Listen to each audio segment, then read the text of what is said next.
Aujourd'hui, on va parler d'immobilier neuf. Donc, si tu as pour projet d'acheter un appartement dans le neuf, c'est vraiment la vidéo que tu dois voir. À tout de suite.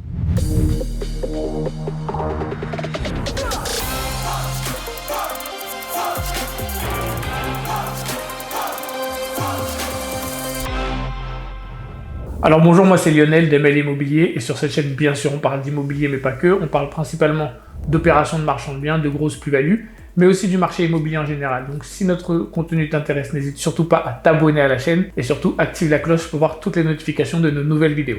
Alors il faut faire un constat, c'est que vraiment dans l'immobilier neuf, aujourd'hui, on arrive à une vraie crise.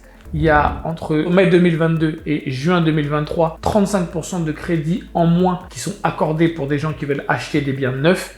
Donc clairement, on voit qu'il y a moins de demandes dans le neuf, ou même s'il n'y a pas moins de demandes, en tout cas, il y a moins de crédits accordés, donc les gens peuvent moins acheter dedans. Et forcément, ça se répercute sur les promoteurs et sur plein de petites choses. L'immobilier neuf, déjà à la base, il est plus cher, d'environ 30 à 35%, parce qu'il répond toujours aux dernières normes.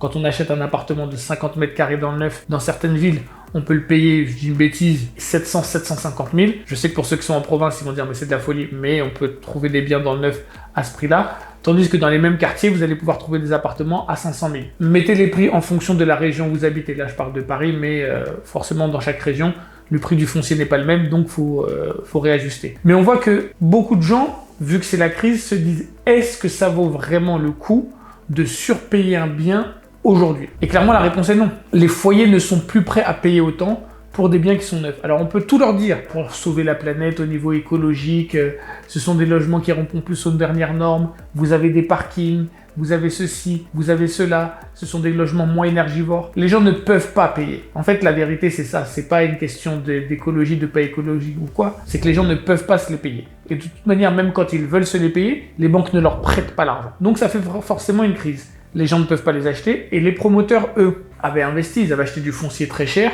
Ils avaient commencé à monter les immeubles au fur et à mesure parce qu'ils pensaient avoir des réservations. Il y avait des premières réservations, mais on se rend compte que finalement, les gens ne peuvent plus payer ce genre de biens. Et là, ça fait un gros problème. Ils ont des biens qui leur restent sur les bras. Ils sont totalement plus en corrélation avec ce que les banques accordent aux ménages parce qu'on voit que les banques sont devenues beaucoup plus drastiques sur les prêts qu'elles apportent. Donc vraiment, on arrive à une vraie problématique. Et là, le gouvernement, franchement, j'aimerais pas être à leur place parce que la crise du logement neuf qui s'annonce, elle va être vertigineuse. Il y a un moment, ça pouvait passer parce que les biens dans l'immobilier neuf étaient très chers, mais les taux d'intérêt étaient vraiment très bas. Ce qui fait que c'était pas grave, les gens pouvaient encore se permettre d'acheter ce genre de biens. Mais aujourd'hui, avec des taux d'intérêt qui sont aux alentours de 5, forcément, la plupart des crédits ne passent pas, et là, il y a un vrai blocage. Il y a une autre problématique qui va arriver avec les temps qu'on est en train de voir. Toutes les données économiques nous montrent que le chômage ne va pas rester comme ça. Les taux d'intérêt sont trop hauts, c'est compliqué pour les entreprises de pouvoir réinvestir et de vendre des produits parce que l'inflation est forte.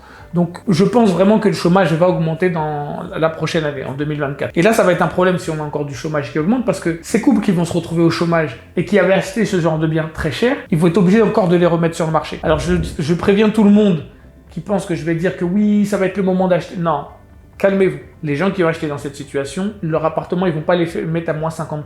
Ne rêvez pas. Il y aura des bonnes affaires, mais ça va pas être du moins 50%. Mais si le chômage augmente, et notamment pour les gens qui viennent d'investir, je pense que là, ça va être une vraie problématique. Et bien sûr, pour nous, il y aura des affaires à faire. Et pour tous les gens qui me disent « Non, Lionel, tu te trompes, il y aura un gros crack, ça peut baisser de 50%. » En fait, ce qu'il faut comprendre, c'est que dans les grandes villes, et là, je parle vraiment des grandes villes, le prix de l'immobilier n'est pas corrélé aux revenus des ménages. Quand on regarde le revenu des ménages moyens dans une ville comme Paris, les revenus des gens n'ont rien à voir avec le prix de l'immobilier. Et dans toutes les grandes capitales mondiales, c'est comme ça. Parce qu'il y a beaucoup de gens qui ont des biens depuis plusieurs générations qui se les sont légués entre eux. Et c'est pour ça que l'immobilier monte d'une manière déraisonnable pour les gens qui regardent uniquement en fonction du salaire. Et très clairement, une des choses qui va arriver, c'est que les taux d'intérêt ne vont pas arrêter d'augmenter tout de suite, ils vont continuer à monter. Donc forcément, c'est pas demain la veille que cette crise va s'arrêter. Et quant à la baisse, il y a beaucoup de gens qui me disent « Lionel, mais pourquoi tu parles tout le temps de baisse ?» Parce qu'en fait, les prix ne baissent pas. Je pense à 2-3 personnes sur Instagram qui m'ont dit que les prix ne baissaient pas. Si, ils baissent, ils ne baissent pas partout. Et c'est ça le problème, c'est qu'il y a des gens qui sont dans des régions qui n'ont pas baissé et qui me disent « Mais tu dis n'importe quoi, ça ne baisse pas. » Ou sinon, il y a des gens qui me disent « Ça a baissé légèrement, mais les offres, quand on essaie de les passer, ça ne passe pas. » Soyez patients. De toute manière, les gens aujourd'hui, ils hésitent. Mais au bout d'un moment, ceux qui seront forcés de vendre vont vendre.